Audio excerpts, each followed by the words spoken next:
This podcast is brought to you by the American Enterprise Institute. If you like what you hear, please subscribe, rate, review, and share. Thanks for listening. Here's our show. What the hell is going on? What's really going on? We said, what the hell happened? You don't have to know what the hell is on it. They see what's going on. I don't know what's going on. What is going on?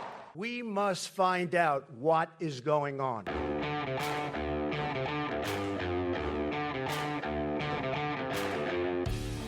Hi, I'm Danielle Pletka. I'm Mark Thiessen. Welcome to our podcast.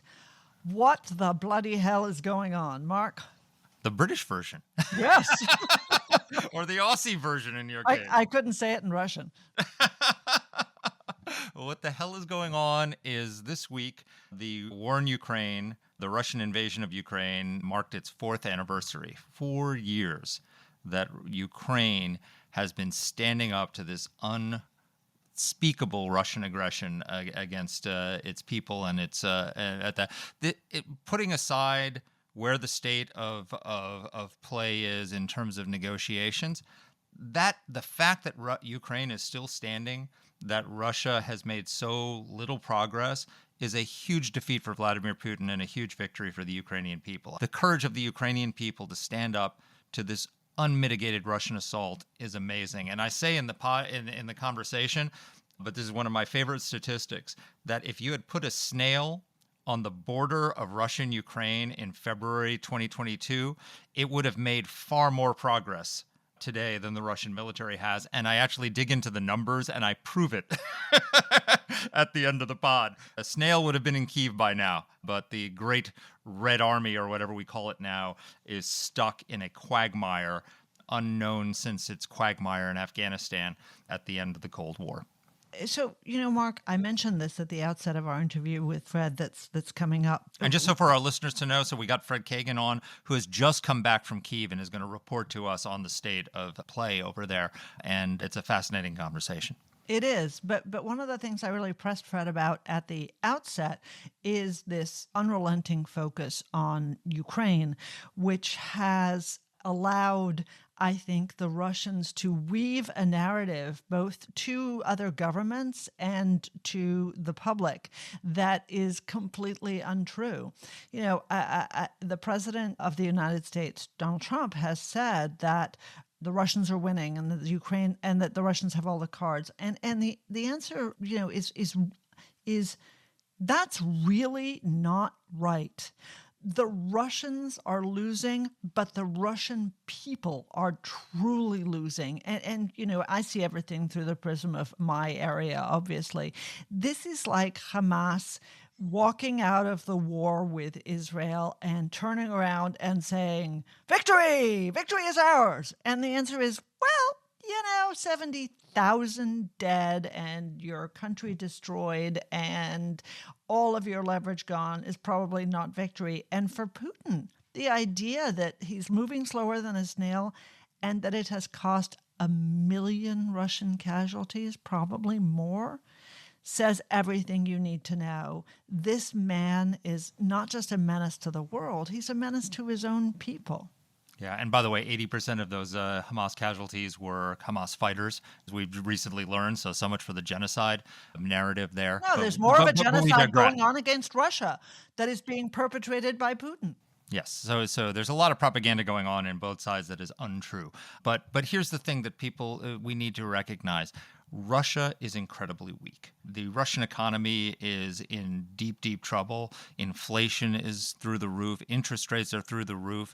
They are short of armor. One of the reasons why they are using these what they call meat assaults, which now increasingly involve African fighters and fighters from other countries. North Korean people that they are literally throwing at the strategy on the ground literally is, we will send wave after human wave of fighters until the Ukrainians run out of ammunition and have to fall back because they've killed so many people, because they don't have the armor. They're running out of armor. They have drawn down their cash reserves and are now dipping into their gold reserves in order to fund the war. So they are financially weak. Donald Trump has put huge pressure on them in terms of their oil sector, both by targeting them with sanctions and targeting the Russian shadow fleet. And, so we're putting pressure on them, But if we put a little bit more pressure on them, they would not be able to withstand it. And so I think No, there's a tipping point. That's exactly right. And Russia is close to it. And one of the things that I admire about Donald Trump that is closely related to something that I don't admire about Donald Trump is that when he goes to the negotiation, when he went to secure peace in Gaza, he got the deal, right?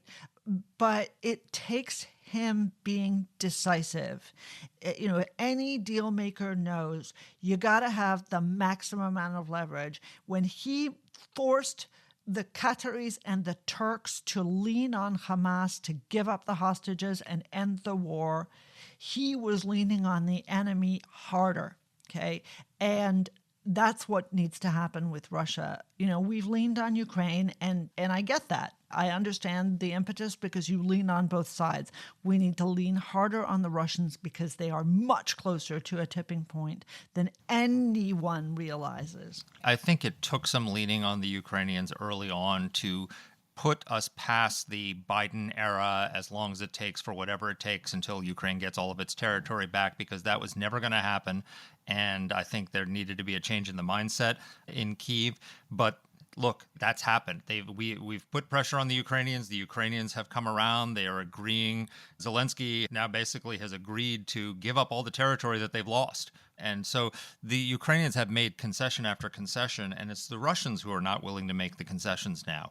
And so I think Trump needs to squeeze the Russians now, because they are the obstacle to peace. As Fred correctly points out, it is not the Ukrainians who are saying that we won't stop the war unless we get more. It is the Russians who are saying we won't stop the war unless we get more. And Donald Trump started out, by the way, in this negotiation process by saying he wanted to get territory back for Ukraine at the negotiating table, and now we're pressuring the Ukrainians to give up territory to Russia. So I think we need to have a little bit of a reset in terms of who is the target of our pressure, and understand that the Russians are weak, that they're putting up a front, but it's not true. They're weak militarily, they're weak economically, and Trump has the leverage, if he wants to exercise it, to squeeze Putin and make him come to the table and make him end this war. But it's going to take more than we've already done in terms of squeezing the Russians. Absolutely. And the Russians, by the way, have no leverage over us. They don't have energy. They can threaten nuclear war all they want, but that's not what's going to happen. There's no assessment that suggests that the Russians are heading for a nuclear attack. They are escalating their attacks on our allies in Europe. They are escalating their attacks on us. Their attacks on Donald Trump are a disgrace. And I don't understand why the intelligence community isn't translating them and showing them to the president, because he would be incandescent to see what the state-owned Russian press says about Donald Trump. It makes the Democratic Party look like pikers. So, again, there are opportunities here, and hopefully as we get rid of the bad guys one after another, goodbye Venezuela, goodbye Maduro, perhaps goodbye Castro, perhaps goodbye Ayatollahs, it's time to start leaning on another big bad guy. It could be an inflection point globally if the president sees the clarity of this. Here's my dream, Danny. Here's my dream. For the end of the Trump presidency, before Donald Trump leaves office, I want him to visit a free Caracas. I want him to visit a free Havana. I want him to visit a free Tehran. And I want him to visit a free Ukraine, a free Kyiv, and be greeted as a hero in each one of those capitals, because if he does the right thing on all of them and succeeds, and I think we're heading in that direction if we play our cards right, he is capable of doing all that. And boy, if he were to do that, he would go down as the greatest freedom president, on par with Ronald Reagan, who brought down the Soviet Empire. That would be a legacy. That's the kind of legacy that puts you onto the next level of American presidents. And what a opportunity to stuff it to these leftists who have tried to destroy him left, right, at every opportunity, to be able to look at the end of your presidency and say, not only did I come back from your efforts to destroy me, I actually was one of the greatest presidents, not rhetorical flourish, actually, indisputably, one of the greatest freedom presidents in American history. That's what I want to see. Inshallah, inshallah, as our Muslim friends like to say during this Ramadan. So let's get to our interview. Everybody knows we call him Frederick W. Kagan. He's a senior fellow and the director of AEI's Critical Threats Project. He edits Critical Threats and the Institute for the Study of War's daily updates on the Russia invasion. Every map you've ever seen on the news, in the newspaper, anywhere, is coming from that partnership. He was previously an associate professor of military history at West Point. He's the author of the report Defining Success in Afghanistan and Choosing Victory in Iraq, both of which were instrumental to the victories that we enjoyed there before defeat was snatched from the jaws of victory by our feckless commanders-in-chief. Here's our interview. Fred, welcome back to the podcast. Great to be back with you guys. And welcome back to the United States. You've just come back from Ukraine. We want to get into your trip, but before we do that, this is the 4th anniversary of the Russian invasion. Just give us a status report of where the conflict is 4 years in. I saw somebody made the point recently that if you had put a snail on the border of Russia and Ukraine 4 years ago, it would have made more progress than the Russian military has. Walk us through the failure of Vladimir Putin to seize Ukraine. Well, I haven't done the calculation on that, but it sounds about right. Yeah, look, so 4 years ago today, Putin was going to conquer Ukraine in 3 days. And initially, he started off controlling about 7% of Ukraine from 2014, what he'd seized in 2014. At the height of the Russian invasion in 2022, he got up to about 26% of Ukraine. Then the Ukrainians conducted the counteroffensives in the fall, and the Russian had knocked back down to about 18% of Ukraine. They're currently at about just under 20% of Ukraine that they control. So forgive the percentages, but what does it mean? It means that in 4 years of war, the Russians have occupied about 1.5% of Ukraine's territory. And over the last year, they've occupied about 0.8% of Ukraine's territory at the loss of about 500,000 casualties. So the Ukrainians are holding. The Ukrainians have held them off. They have held them off for 4 years. They are holding, and they will continue to hold as long as they receive the assistance from the West that they need. There are other good things going on that I want to talk about, but that's the bottom line. So, Fred, we've talked to you many times, unfortunately, before on this topic, and we always talk about Ukraine. And there's a reason, Ukraine is our teammate in this fight. Russia is our shared enemy. But I want to start with Russia, actually, because I feel like we don't talk enough about Russia. We spend a lot of time talking about Zelensky, what he should do, how he should do this, how the Russians have moved inside Ukraine, yada, yada, yada. Let's talk a little bit about the costs of this war. Okay, you talk about the amount of territory gained last year, which is under 1%. You talk about the cost, which is almost 500,000 casualties. It's somewhere in the range, I guess, of over 70 Russian casualties per square kilometer gained. And of course, people need to understand these are not all kilometers that look like Manhattan. These are kilometers that are empty fields. These are not necessarily strategic things. So talk about the Russian conduct of the war first and tell us how it's going. How is it going for Vlad? Well, it's not going great for Vlad. He certainly did not mean to get mired in this Russian quagmire. And he obviously has no answer. The Russians continue to try different ways of restoring maneuver, of making gains, of making things work out, and every time the Russians come up with something, the Ukrainians come up with a countermeasure.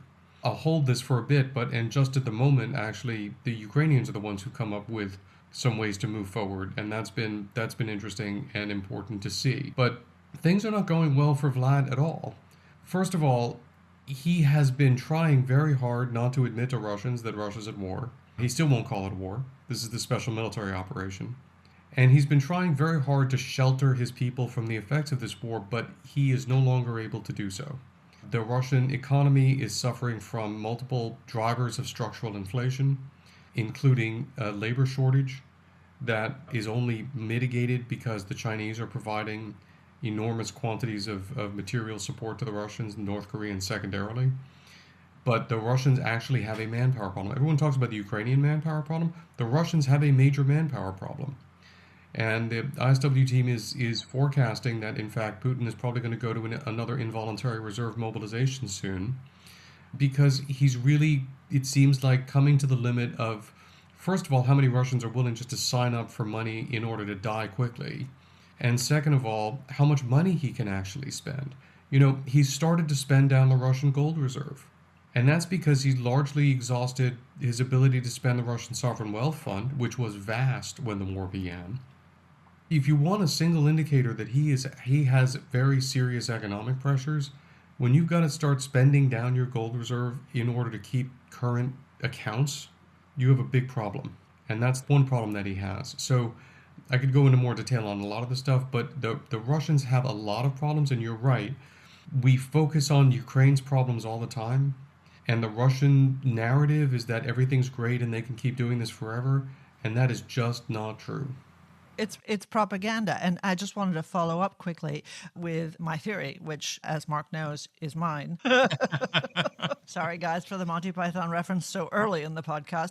But my theory actually is that one of the reasons why the Russians keep coming to the table with Steve Witkoff is because they've decided that at this point they actually potentially have more to gain by trying to muscle the United States into muscling Ukraine to a ceasefire and ceding territory than they do militarily. Is that right? Oh yeah, you can elevate that from a theory to an assessment. That is our assessment. The Russian game here is to try to win at the negotiating table what they cannot take on the battlefield, and furthermore, that they need to win at the negotiating table soonish, because things are not going well for them. So they are working very hard to, through Witkoff and Kushner, to communicate a couple of things. One is they're working very hard to communicate that they are winning and stomping on the Ukrainians, and the Ukrainian lines are about to collapse any minute. And so Zelensky's an idiot for not just surrendering stuff that he's going to lose in a few months anyway. And this has been a huge Russian line, and this relates, of course, to Donetsk. There's no assessment that says that that's true. And we'll come back to the trip, but I just want to tell you, in the engagements that we had with Ukrainian military officials on this trip, we've never found them more confident and more optimistic about their ability to hold the Russians off since the 2023 counteroffensive. And all the data shows that they're right. So the Russians are absolutely bluffing, and they have created this alternate reality in which they're about to win in order to get Witkoff to persuade Trump to surrender or to force Ukraine to surrender, when in fact it's the Russians who have the problems and the Russians who need the surrender. So go ahead, walk us through that. Your visit and what you found, and what's the situation on the. I mean, you literally, most people go to Kyiv. You actually went close to the front lines, met with the commanders there. So we didn't go that close to the front line. We met with the senior commanders who were responsible for some of the sectors, and we met with some other folks who are involved with the various Ukrainian drone strikes and the drone campaign. And look, what we heard was confidence, and we haven't heard that for a long time. How many times have you been to Ukraine? This is our 6th, I think, and the last time we were there was in September, and people were very nervous. People were kind of down, and we talked to a lot of the same people, and the mood was not good. This time, it was a completely different story. Everyone was confident. Everyone said, we can hold. And I'll tell you, Danny and Mark, one of the things that became clear to me is I got an insight about Donetsk and the fortress belt that the Russians say they're about to take in a few months. Our calculations say if all the Russian gains that they make over the next 2 years happened in Donetsk, they would probably take it in about 2 years. That's the current ISW assessment. But when we came back from this trip, I realized it's not clear that they'll ever take it. And we're in some senses doing Ukraine a disservice by making these forecasts of how long it would take, because it's not at all clear the Russians are going to be able to take the large cities. These are cities that are larger than any that they've taken since the start of the war. And they've shown no ability to do that rapidly. They haven't even approached to the outskirts of the two most important cities in the fortress belt, Slavyansk and Kramatorsk. It took them over 6 months to take the town of Pokrovsk. Once they entered the city limits, it took them 2 years from when they started trying to take it, but once they entered the city limits, it took them 6 full months to take that town, which is less than half the size of both of the large cities in the fortress belt, Slavyansk and Kramatorsk, both of which are heavily fortified. It's just, it is not at all clear that the Russians even have the capacity to do this at this point. And that was one of the things that we took away from this trip. So where does the confidence come from? The Ukrainian military is maturing. It is getting better. They are improving their wall of drones, the frontline drone system that they're using to kill Russians before the Russians are able to advance very far. They are improving their long-range strike, which they've used to inflict huge damage on the Russian economy, which is one of the things that's been driving up prices in Russia and inflicting pain on the Russians in various different ways. And they've also started to focus on what they call mid-range strike, which is hitting targets in the Russian rear to disrupt the Russians' ability actually to do the offensive operations at all, even before they get to the front line, which can reduce the pressure on the Ukrainian front line and reduce Ukrainian casualties. So we've seen improvements in all of those areas. We've seen improvements in the quality of Ukrainian commanders and staffs and the way that they're functioning and the way that they're planning and thinking. It really was very, very surprising to us, because we didn't come in expecting to see that. But that was what we got from everyone we talked to. Let's talk about how the United States is supporting Ukraine. And actually, I want to understand better, what is it that we are continuing to do for the Ukrainians? What are the Europeans doing for the Ukrainians? And what do the Ukrainians need to force Russia to reconsider their position? So the Trump administration is still supporting Ukraine in a number of critical ways, without which we would be in a very different situation. First and foremost, the administration is continuing to provide Ukraine with intelligence, and that is in two forms. One is a warning of impending Russian attacks, and that warning intelligence is saving Ukrainian lives every night by letting Ukrainians know when missiles are on the way and letting people go to the shelters. And it's really hard to overestimate how important that intelligence sharing is. And it's also been reported that the U.S. is supporting Ukrainian targeting, and that's also very important. We have capabilities to help with that the Ukrainians don't have access to. Inside Russia too, right? Inside Russia too, and that's also been very essential to what the Ukrainians are doing. So the intelligence sharing is very, very important, and it's something that people don't talk about very much. It doesn't really cost the U.S. anything, certainly not very much, but is really, really valuable, and it's something that the Europeans would be very hard put to replace. And of course, can I just interrupt you for a second? I was at the Reagan-Jackson Security Conference in Cambridge last week, and it was said by I think Senator Mark Kelly said that most of the intelligence that the Ukrainians are getting for targeting is coming from France. Is that untrue? I don't know, and I don't know how you would know that without access to a lot of classified information that you shouldn't be talking about at the Reagan Forum. So, I mean, I don't know. I've seen that reported. I know that the U.S. is still providing intelligence and that it's incredibly important. Sure. But the French are also providing intelligence, which is good, which gets to the second part of the question, that the Europeans are stepping up. But before we come to that, look, the U.S. is still letting the Europeans buy American equipment for Ukraine. And this has been one of the things that of course Trump has done, is he's pressured the Europeans into stepping up and taking financial responsibility for this war, even as we continue to facilitate the provision of important weapon systems to Ukraine. We have some challenges here. There are challenges with the U.S. defense industrial base, and what I find inexplicable delays in going to, the fastest possible production of Patriot interceptors that we can. I don't understand how we can be this far into the war and still be producing as few interceptors a year as we actually do. And that is an issue for Ukraine. It's an issue for Israel. It's an issue for the United States. It's going to be an issue for Taiwan and Japan.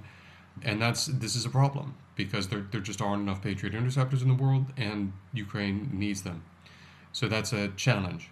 But there are lots of other things that the Europeans are purchasing from us to provide to Ukraine, and that's very, very important.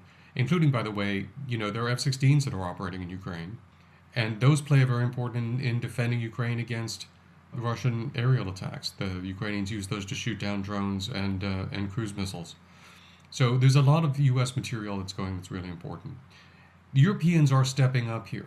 They're hindered a little bit by some of the vicissitudes of European politics in various different states. Change in leadership in Czechia was unfortunate from the standpoint of support for the Czech artillery initiative, although I think that they're getting that under control. But the bottom line is that we're seeing something with the European relationship with Ukraine that I think is very positive, which is not only are the Europeans giving the Ukrainians money and weapons and buying American weapons for them, but they're beginning to invest in Ukrainian defense industry and set up co-production agreements with Ukraine that will ultimately turn Ukraine into what it should be after it gets to an acceptable resolution of this unjust illegal invasion that Russians initiated, which is the arsenal for NATO. That's Ukraine's actual future. And I was having a conversation with somebody else the other day, and they were talking about what the Ukrainian economy was going to look like after the war and things. I said, you don't understand. We're going to have a completely different Ukraine when this war is over. Ukraine is not going to be known as the breadbasket of the world anymore. Ukraine is going to be known as the arsenal of NATO. Because that is what Ukraine has now built, is an incredible defense industry of its own that is more innovative, that is more effective, that is much more cost efficient than anything you will find elsewhere in NATO states. And if we have any brains at all, we will work hard to make sure that there is a strong Ukraine that is deeply integrated with NATO, whether it's a member state or not, with bilateral security agreements that are binding, that allow Ukraine to serve the function not only as the eastern bulwark of the alliance, but also as the arsenal of the independence of Europe resisting Russia. So I want to drill down on that because one of the areas where Ukraine's innovation has been incredible has been in sea drones. So the Ukrainians don't have a navy, but they've defeated the Russian Black Sea Fleet, sunk half of it, driven the Russians out of Ukrainian territorial waters, which is incredibly important in terms of food, shipping of grain and other things like that.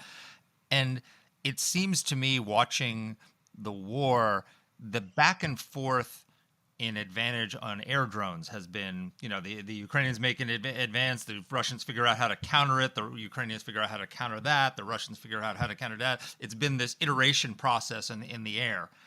The Russians don't seem to have been able to figure out how to counter the sea drones in the same way.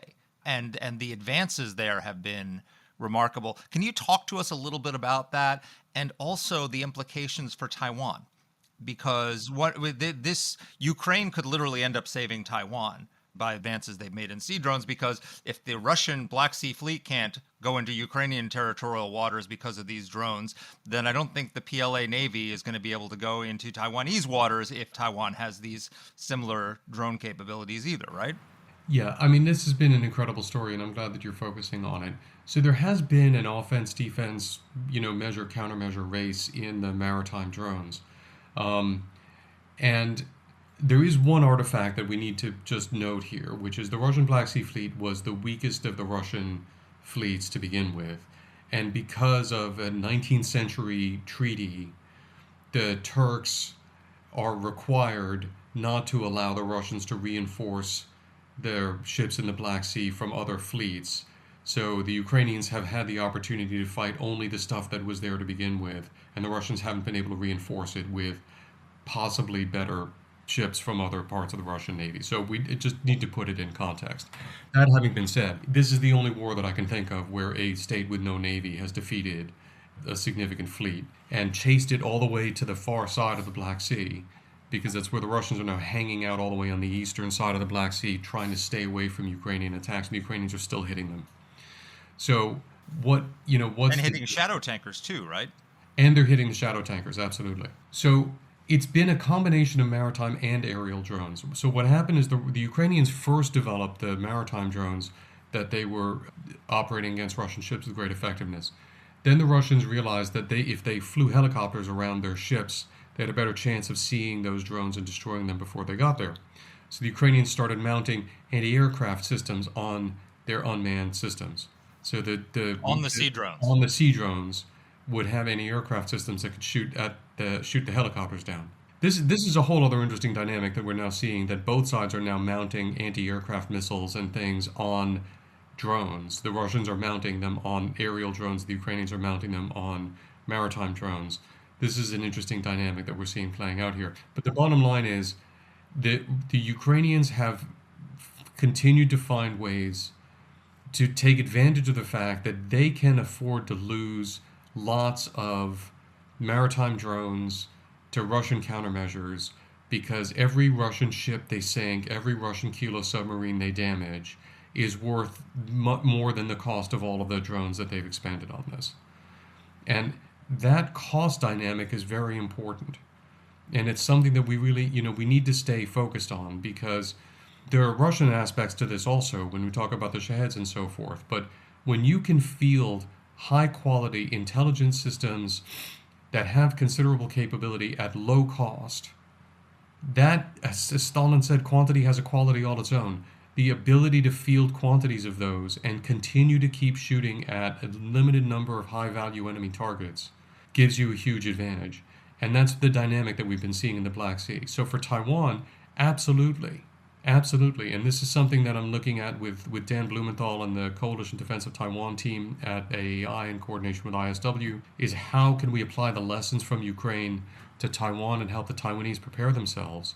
And if the Taiwanese fielded a combined maritime aerial drone complex suitably modified based on what the Ukrainians are doing, let's just say the Chinese would have an absolutely miserable time conducting what, after all, will be the most complicated and largest amphibious operation in history, which is what the invasion of Taiwan would be. Or even, just to follow up, Danny, even a effort to blockade Taiwan. I mean, because everyone's talking about, well, maybe they won't try to invade and do an amphibious invasion. They'll just blockade the island and squeeze it. Well, you can't do that if your billion-dollar ships are getting taken down by a couple $1,000 sea drones. Absolutely, and these drones have ranges of 500,000 kilometers. These drones the maritime drones have very long ranges. The Ukrainians are able. I don't think Fred means 500,000 as in 500,000. I mean, he means 500-1,000. Yes, I'm sorry. Just to clarify for our listeners, because I was like 500,000 kilometers. No, damn. They're shooting at the moon. Shooting at the moon. No, 500 to 1,000 is still pretty good. The Ukrainians have hit the Russians all the way on the eastern side of the Black Sea fleet. All the eastern side of the Black Sea. The ranges of these things are very long. Okay, Fred, I want to talk about tipping the balance, because I think, look, I'm reasonably confident the Ukrainians are at the point where they can't give any more, right? They have given everything. The Russians have given nothing.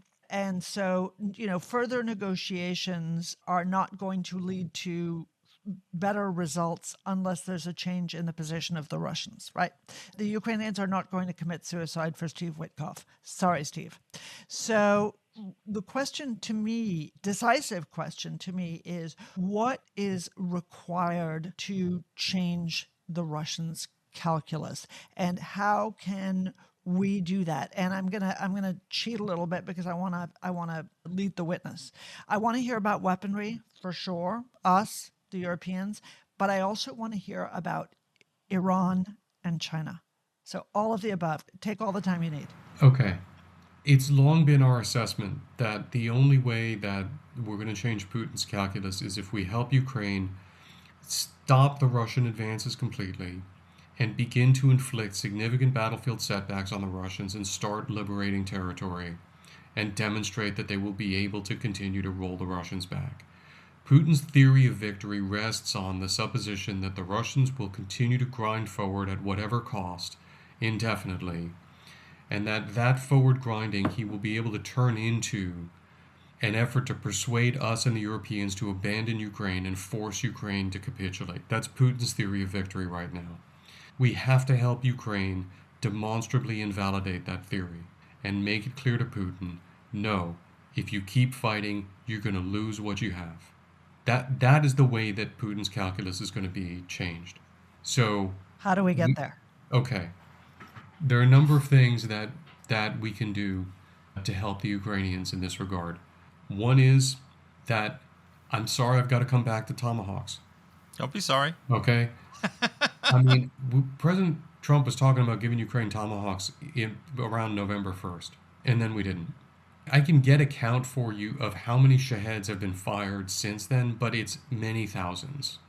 And we need to understand, and many thousands of Shaheds have been fired, which is what has made this winter in Ukraine a nightmare. You know, we were there in minus 20 degrees centigrade, talking to people who are living in 20-story apartments with no electricity, no heat, no hot water. Now, by the way, the net effect of this strategic bombing campaign on Ukrainian morale, as far as we can tell, has been about the same as most strategic bombing campaigns, which it's pissed Ukrainians off. And it's just hardened their hatred of Russians. And it is not breaking their will. But it is absolutely making life miserable. We were also on a train from Dnipro to Kiev when the Ukrainian power grid collapsed. And Kim and I were confident we were going to be sleeping on that train maybe for a few days. Now, the reason that didn't become a front page story, by the way, was because the Ukrainians got that grid up in a couple of hours, and that train was 40 minutes late. Wow. If only Amtrak could do it. I was about to say, unlike Mark's Amtrak train last I night. wish I had that kind of ingenuity behind my my trip from New York to Washington yesterday. Okay. But the grid collapsed because of the damage the Russians were able to do, because they're able to produce thousands and thousands and thousands of Shaheds. And this should worry us for a whole lot of reasons.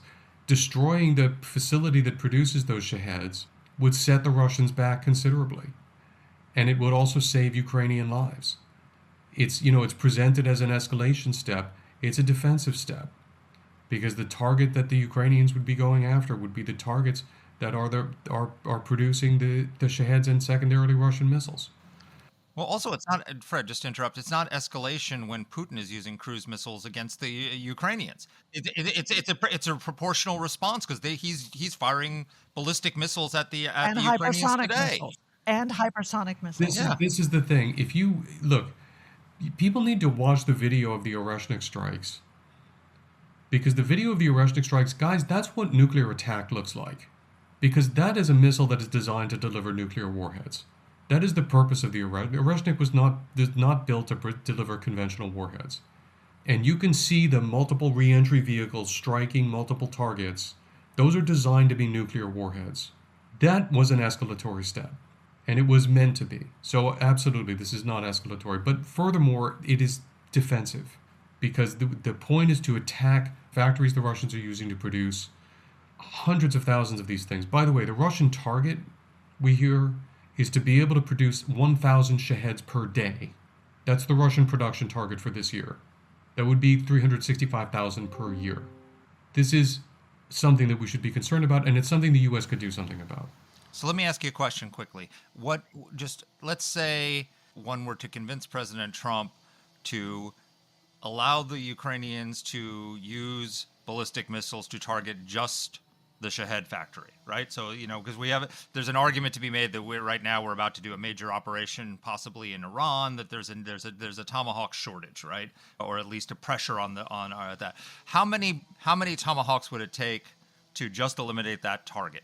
And would that tilt the war in a significant way?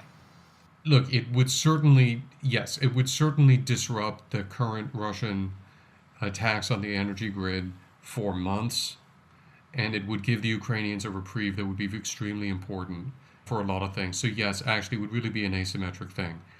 I'm not a weaponeer, so I can't give you a precise estimate, but I think somewhere in the range of 25 to 30 tomahawks is what we're talking about.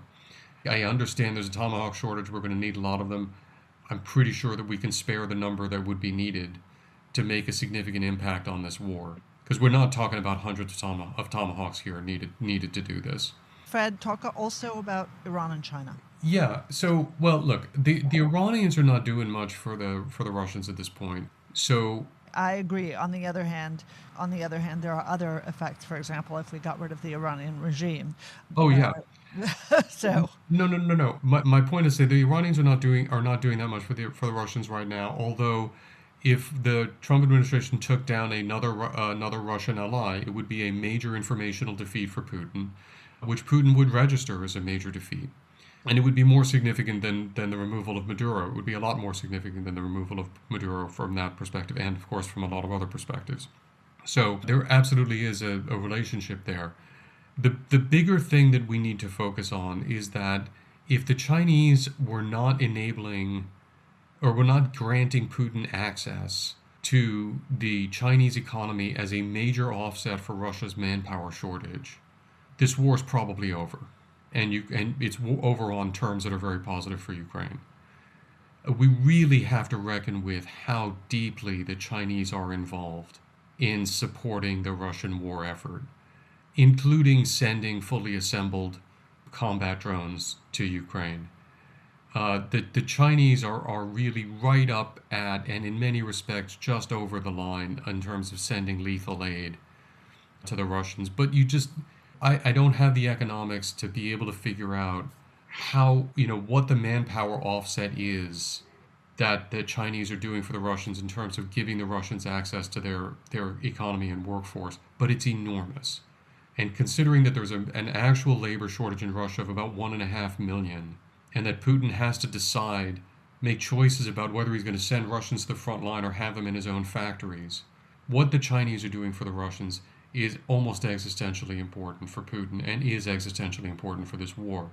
If there were a way to bring increased pressure on China, to cause the Chinese to ratchet back their support for Putin, and we're not going to split China from Russia, that's a fantasy. I'm not suggesting that that's a thing. But the Chinese have other interests, and this is something that is really worth putting a lot of energy into. Because the Chinese are absolutely a major engine of this war. And they're an engine of this war because they like what Putin is doing. They think that it's good for them if Putin destroys NATO. They think it's good for them for Russia to demonstrate that the U.S. alliance system is ineffective. They think it's good for them to demonstrate that the U.S. is not going to respond decisively to attacks on partners. They think all of that sets them up to be able to operate against Taiwan and other U.S. allies in the region. So that's why they're supporting this war. But they don't want to pay too heavy a price for this. And I think we've not done remotely enough to impose cost on them for the support that they're providing to Putin. And it would make a huge difference to Russia. So Russia withdrew from Afghanistan after losing 17,000 troops or something to that effect, right? I mean, in Ukraine, Russia's lost well over 1 million, right? Why does Putin not stop? What is, if let's say we could snap our fingers and the war would end on current lines, right? That would be a huge defeat for Vladimir Putin, right? The Ukraine would have won, essentially. So talk to us about the calculations that Putin is making in terms of this war and why he won't stop. Despite all the costs that you've described, despite all the effects on the Russian economy, despite the, everything that's happening to him domestically. Okay, so there's one simple answer is he's a victim of sunk cost fallacy. He has already invested so much in this that he's got to get a return on the investment that's worth it, and he's not satisfied with the return that he's got, so he's got to lean into this more. I could give you a whole historical analogy to this. This is kind of what happened in Germany in 1918, where you can get into kind of a death spiral where in order to keep the war going, you have to make more demands of your population. In order to get your population to be okay with the demands, you need to promise them more. And so even as you can accomplish less and less on the battlefield, you promise more and more to your own people in order to keep the sacrifices going, in order to keep the war going. And I see elements of that dynamic here. So he's trapped himself a little bit in this. He's caused Russians to lose 1 million people, and he's devastated the Russian economy. He needs to show more for that, he thinks, than what he's got. But he believes that he can outweigh us. This is the fundamental problem here, is that he thinks he's winning on the scoreboard that matters. And the scoreboard that matters for Putin is our will. He thinks that he is defeating our will. And he thinks that if he keeps pushing long enough, we will break. And then Ukraine will be doomed. Now, I personally think and hope that he's wrong about that. But it's the perception that we might just, in fact, compel the Ukrainians to surrender. That is one of the things that is encouraging Putin to keep going more than anything else. Because if he could find a way to get us to flip on Ukraine and get us actually to work to crush Zelensky into accepting a surrender, that gives a lot more than Donetsk, because I'll come back to this in a minute, but this was never about Donetsk, and it isn't about Donetsk. But if Putin could get us to do that, he could snatch a huge victory from the jaws of defeat. And the prospect of that is one of the things that's keeping him going. So we need to understand that that's a kind of a driver of his continuation of this, is his belief that with some justification that it may be that he could actually get us to decide that, we just need to cut Zelensky off and put a huge amount of pressure on Ukraine to surrender. And nothing better could happen for Putin than that, and he thinks that's worth playing for. But look, we do need to recognize this was never about Donetsk. The initial Russian invasion was aimed at Kyiv, and the objective was the conquest of Ukraine. Because in 2021, Putin laid out the cause of the war and his objectives. And he wrote an article or caused someone to write an article that he signed laying all of this out. And the essence of that article is there is no such thing as Ukraine. Ukraine is part of Russia, according to Putin. He doesn't recognize Ukraine as a people, as an ethnicity, and as an independent state.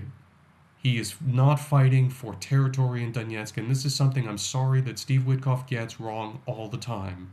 Because this is what the Russians tell him, but it's not true.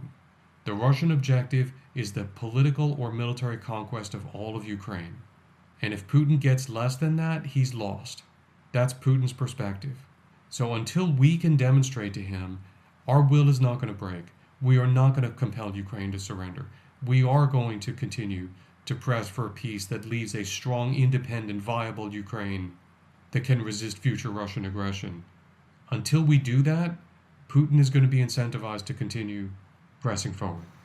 We just had Michael Torrey on the podcast, who's a investment banker based in England, and one of the points he made is that particular assertion that Ukraine is part of Russia, same people, same everything, is why Putin can't let Ukraine prosper, because the Russian people will look at that and say, same people, same land, similar language, same culture, and yet they're prospering and we're not. What's the difference? The difference is Putin. So that's why he can't allow Ukraine to be a success. I think that is one factor. I also think we need to acknowledge a reality that a lot of Russia experts have been reluctant to come to acknowledging, which is Putin has created a state ideology.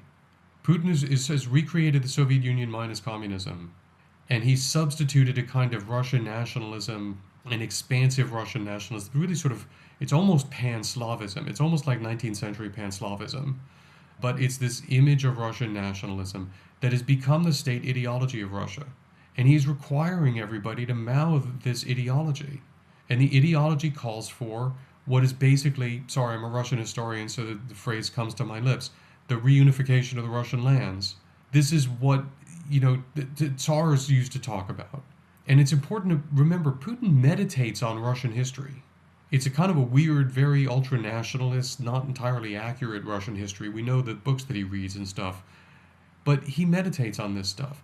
He has become an ideologue. And the ideology is an ideology of conquest, of the Russias, of which Ukraine is the crown jewel, especially since he basically already has Belarus. He does already have Belarus. He's already taken Belarus. So Ukraine is the key now for him. So it's ideological, And also, exactly as Michael Torrey says, you say, Mark, that he can't afford to have a successful Ukraine on Russia's borders, and explain to his people why Russia's a basket case. So, Fred, let's dive into the negotiations. The root of these negotiations is not something malign, right? This is the president's oft-stated desire to stop the killing, quote unquote. And we have seen meeting after meeting after meeting in which the Ukrainians have edged further and further away from their opening position, and yet the Russians seem to have hardened their positions. Give everybody a dive into this and what's going on in the discussions, whether there are still discussions ongoing, and let's talk about the good faith of both sides as well. Look, Danny, I agree with you completely. I think, I do think President Trump is trying to achieve a peace here. I think that he does want to stop the killing. He wants to stop this war, and he wants to do it on acceptable terms. And he has consistently refused just to sell the Ukrainians out. He's consistently refused just to compel them to surrender to the Russians. Extremely noteworthy. And after the 28 points that came out, and we and others all raised a ruckus about it, he had Steve Witkoff engage in a negotiations process with the Ukrainians about what they need, which is very important. So I absolutely agree with where this is coming from. I think the problem is, look, it does seem to be the case that the president is very unwilling to increase pressure on Putin. And I'm not going to speculate as to why that is, because I don't fundamentally understand, and it's not for me to understand, but it's pretty obviously the case. And the fact that President Trump is reluctant to increase pressure on Putin is actually making it harder for Witkoff and Kushner to get the kind of a deal that they actually are going to need here, because it has become apparent that the Russians think that they are winning on the negotiating table. They think that they have gotten the U.S. over to their position more or less, and they just need to push a little bit more, and they'll get us to crush Ukraine into surrendering. And we need to break that dynamic somehow by demonstrating, no, actually, we've put a lot of pressure on Ukraine. President Trump has put a lot of pressure on Ukraine over this time, although he's continued to support it. He's not put enough pressure on Russia, although he started by going after the Shadow Fleet vessels. I was about to say, yeah. Yeah, that's exactly what I was about to ask. And the increased sanctions that Biden wouldn't do, and the targeting and the intelligence you talked about, and all that, yeah. Absolutely, all of that stuff matters, but there's a fundamental reality that we need to recognize here, and that I think is important for everyone who's involved in negotiations to keep in mind.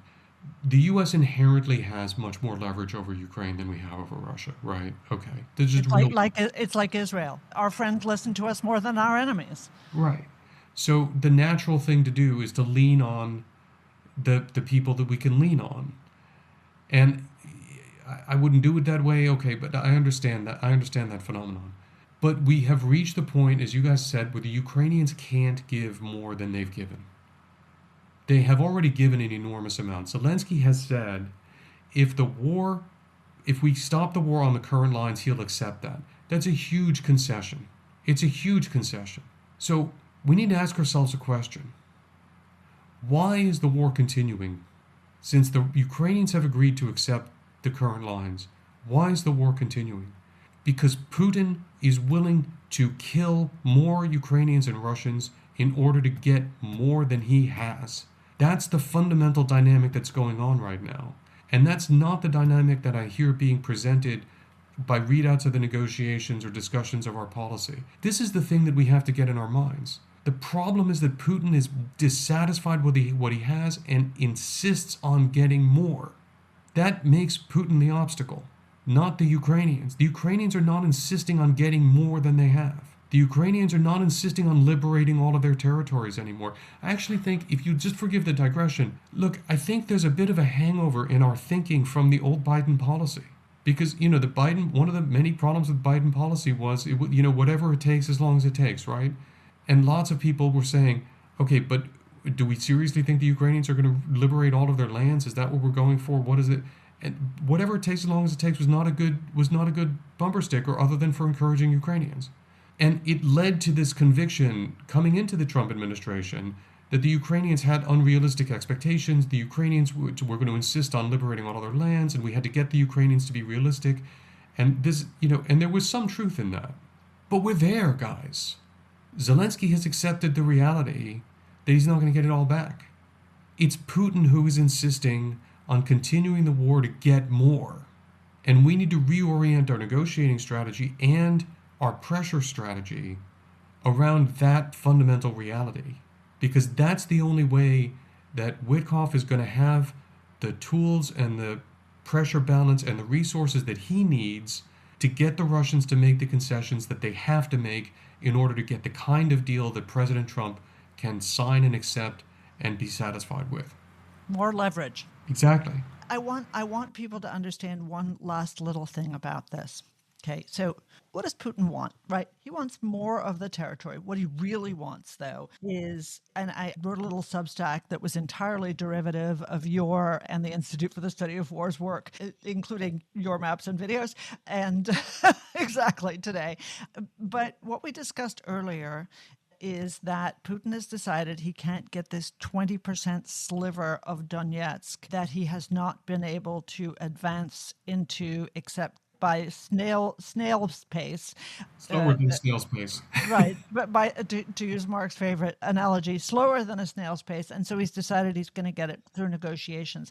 But just explain to people why he wants that sliver so much. Because I think that when people think about it, they're like, oh, I mean, why are you standing in the way? I mean, he's already got 80% of it. Why don't you just give him that 20%? And then the war's over.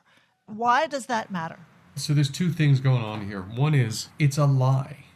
The Russians are lying. They're very good at this. The war's not over if the Ukrainians give him that remaining 20%.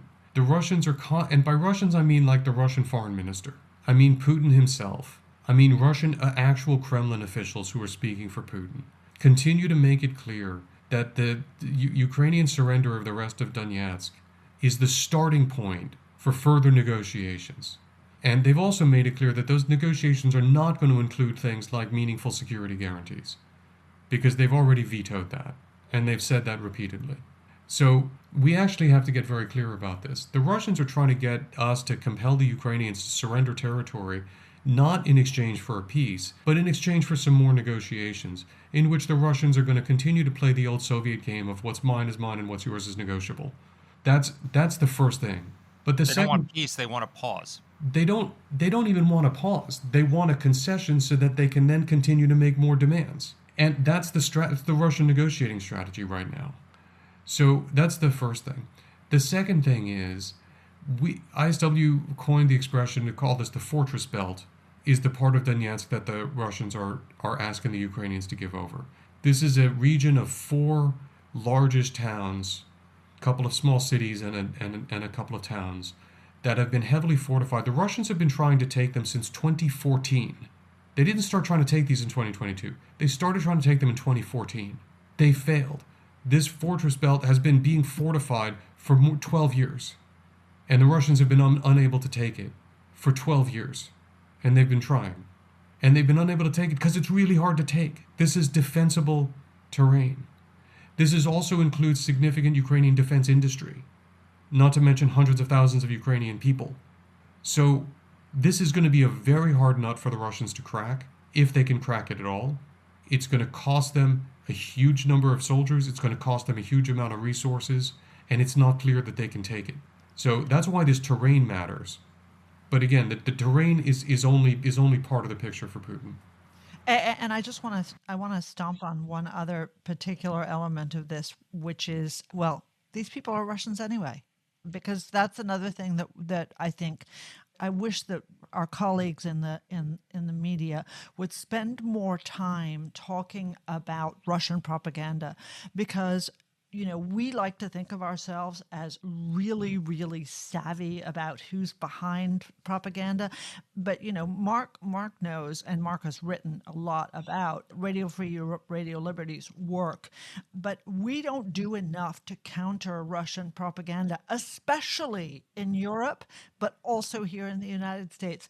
Are the people in Luhansk and Donetsk, the so-called Donbass, are they Russians? How did they vote when Ukrainian independence was up? What are they? Well, I'll tell you how they voted when it mattered.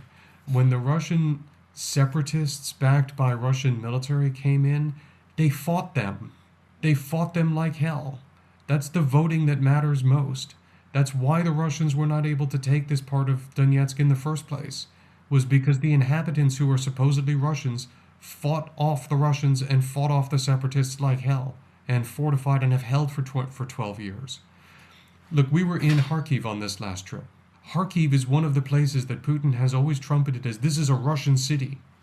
It's a beautiful city, despite what the Russians have done to it. It's a remarkable city. And everywhere you go, you see advertisements for the Ukrainian defense unit that is defending it, which is the unit that is one of the most successful in recruiting for the war effort. That's because it's a very good unit. But this is in what is supposed to be a Russian city, according to Putin. And when the Russian forces came down the highways toward Kharkiv in 2022, the locals picked up AK-47s and started shooting at the tanks.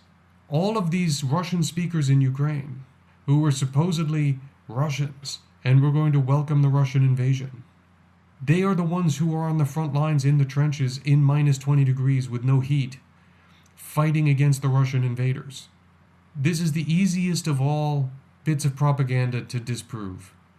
It is just simply not true.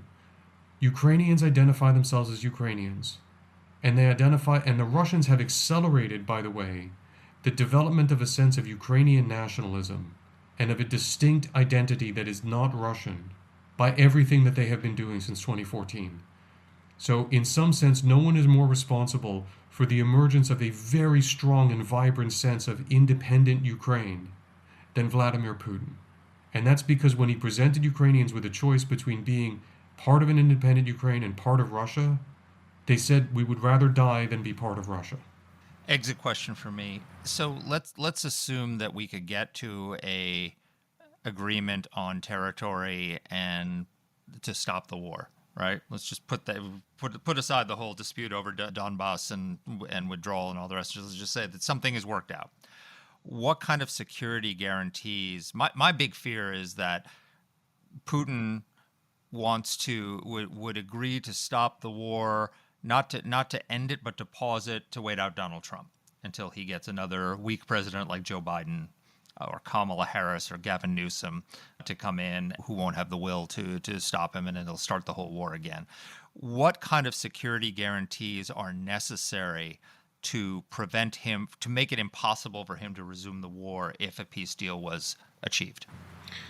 Look, we need to have very robust security guarantees that involve the forces on the ground of NATO member states.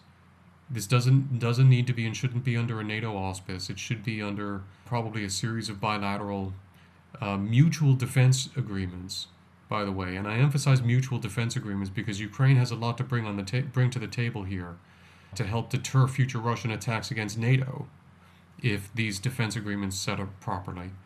Mutual defense agreements that need to involve, among other things, European nuclear states, because there needs to be a non-US nuclear deterrent involved in all of this stuff. So it's going to be very important to have the Brits at least, and hopefully the French also, signed up to meaningful bilateral security guarantees that are going to involve the deployment of their forces in Ukraine.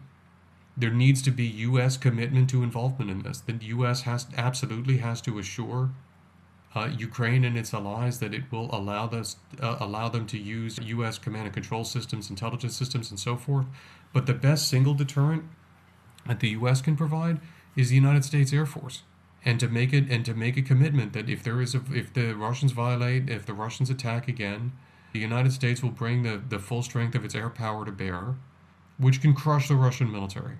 And if we do that in conjunction with a solid set of European ground forces deployments with some American with command and control and other resources in place in Ukraine and nearby in neighboring states, and rock solid commitments and a solid monitoring process that will let us come quickly to the conclusion the Russians have in fact violated when the Russians actually blame the Ukrainians.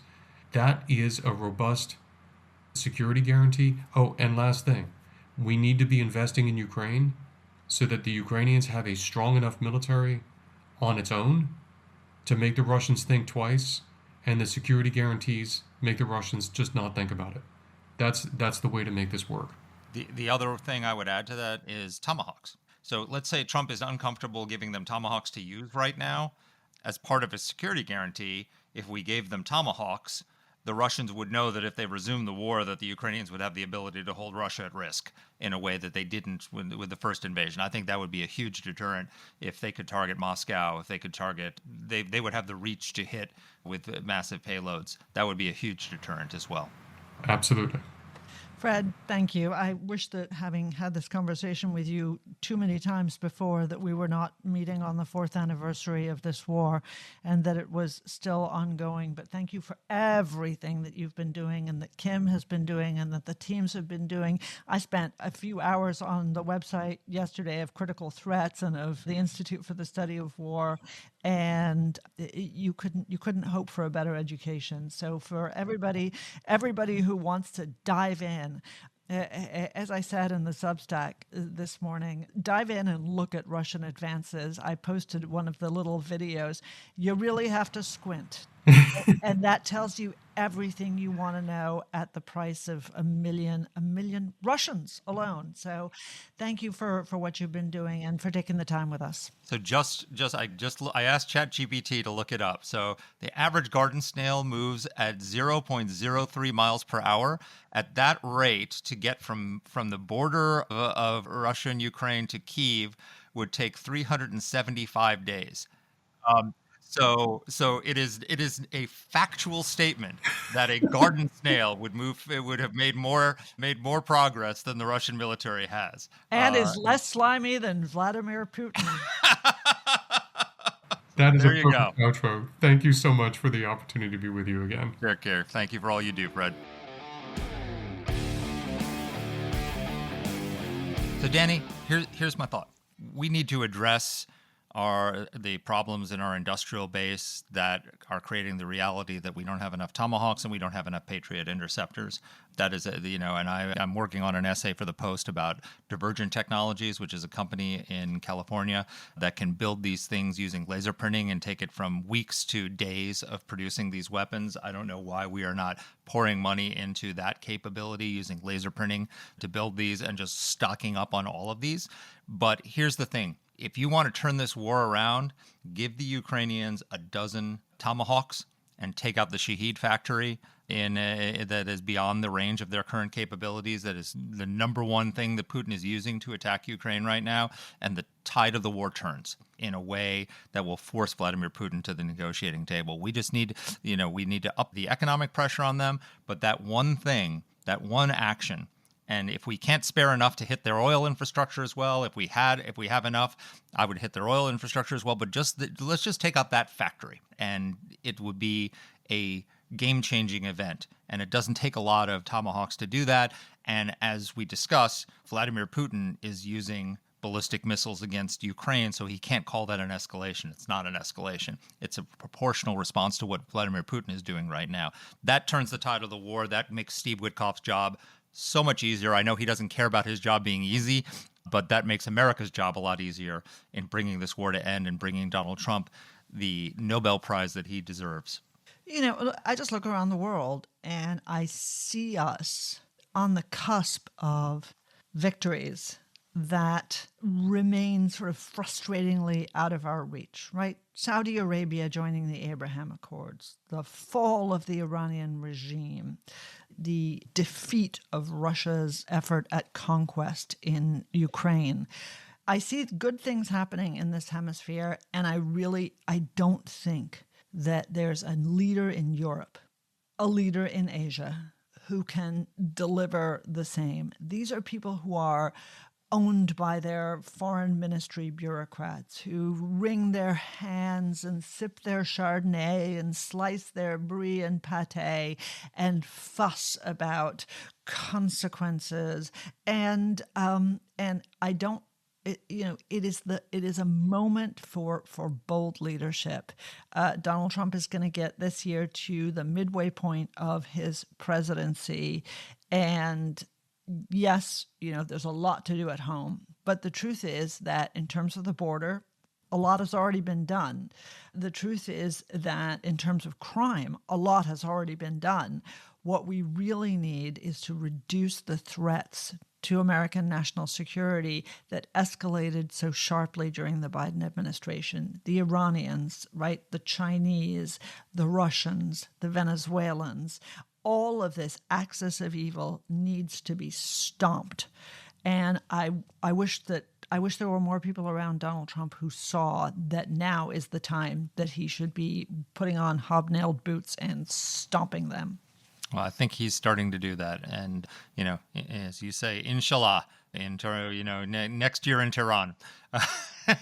I think the Iranian regime, I think that before this year is out, it's very possible that the Iranian regime will no longer exist. And one of the great things about world events, politics, all these things is momentum begets momentum. And a victory in Iran will change a lot of things on the ground in Europe, in Asia, and elsewhere, and in our own hemisphere. So, Donald Trump, do your thing. Let Trump be Trump. Exactly. Amen. Go to it, Donald. Anyway, everybody, take care. Let us know what you think, and thanks for being with us. See you next week.